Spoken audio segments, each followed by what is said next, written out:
All right, let's get right into it. We're breaking down a really big developing story today. The conservative activist Charlie Kirk has been shot during a speaking event. Now, this is all based on the very first reports coming in, so we're going to walk through exactly what we know at this moment. So let's set the scene. This all went down just after noon, specifically around 12:30 p.m. Mountain Time. And where did this happen? It was at Utah Valley University. Charlie Kirk was in the middle of a stop on his America Comeback Tour. That's his whole series of events where he goes to different college campuses to talk with students. So, picture this. He's right in the middle of his speech, talking to a whole crowd of students and other attendees, and then, out of nowhere, a single gunshot rings out. Just like that, the entire event comes to a sudden, really violent stop. Okay, so let's dig into the details of that moment. What exactly happened? From what we're hearing from the first witness reports, it was just one single gunshot. That shot hit Charlie Kirk directly in the neck. And as you can imagine, total panic broke out.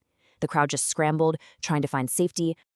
But law enforcement was on it, fast. Right there in the immediate aftermath, they managed to take a suspect into custody. We don't have a name yet, but they were apparently apprehended right there at the scene, and thankfully, without any more trouble. Now, to really get why this is such a huge deal and why the national reaction has been so swift, you gotta understand the person at the center of all this. So let's talk about who Charlie Kirk actually is. Okay, so Charlie Kirk is 31 years old. He's a major conservative activist, and he's probably most famous for founding Turning Point USA. I mean, he started that organization when he was only 18 years old. And its whole mission is to get conservative ideas and values out there on college campuses all across the country. And look, it's no secret that he's a pretty polarizing figure. He's a really prominent voice in right-wing politics. On one hand, his supporters, they absolutely praise him for advocating for free speech and conservative principles. But on the other hand, his critics will tell you that his rhetoric is often what fuels a lot of division and controversy. All right, let's shift gears a bit. I want to take you inside the room with an on-the-ground perspective from an eyewitness. And this is where things get really, really chilling. According to someone who was there just moments, literally moments, before the gunshot, someone in the audience asked a question. And what was the topic? Shooters. The witness says Kirk was just about to respond, he was reaching for the mic to answer, and that's when it happened. Before he could even say a word, the shot rang out. I mean, you can't make this stuff up. The timing is just surreal. So what did it look like to the people who were actually there?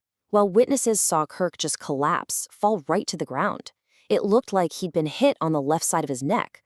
They also mentioned this interesting detail about the venue, describing it as a big bowl, where Kirk, the speaker, was actually standing lower than the audience. As you can imagine, as soon as this news broke, the reactions started pouring in, and fast.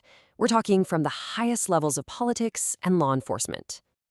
The president was one of the very first to weigh in. He put out a post on Truth Social, and it was a really personal message. He called Kirk a great guy from top to bottom and urged everyone to pray for him. We saw a similar message from J.D. Vance. He also put out a statement, and he made a point to mention that Kirk is a young father. He asked for prayers to protect him in his darkest hour. These kinds of personal appeals really show you how tight-knit some of these political circles are. And this wasn't just politicians sending thoughts and prayers. The official law enforcement response was just as quick. FBI Director Kash Patel came out and confirmed that yes, the agency is monitoring everything closely. He said agents would be on the scene very quickly and that the FBI is offering its full support to the whole investigation. So where does all this leave us right now? Well, like with any breaking story, there are a lot of unknowns. And sometimes what we don't know is just as important as what we do. This situation is changing by the minute. Which, of course, leads us to the big question on everyone's mind. What happens next? What are the key things we all need to be watching for as this story develops? Right now, there are some major pieces of the puzzle missing. First, we still don't know the identity of the suspect, which obviously leads to the huge question of motive. Why did this happen? We're also all waiting for official updates on Charlie Kirk's medical condition. And, of course, everyone's focus is on what that joint investigation between the FBI and local police is going to find.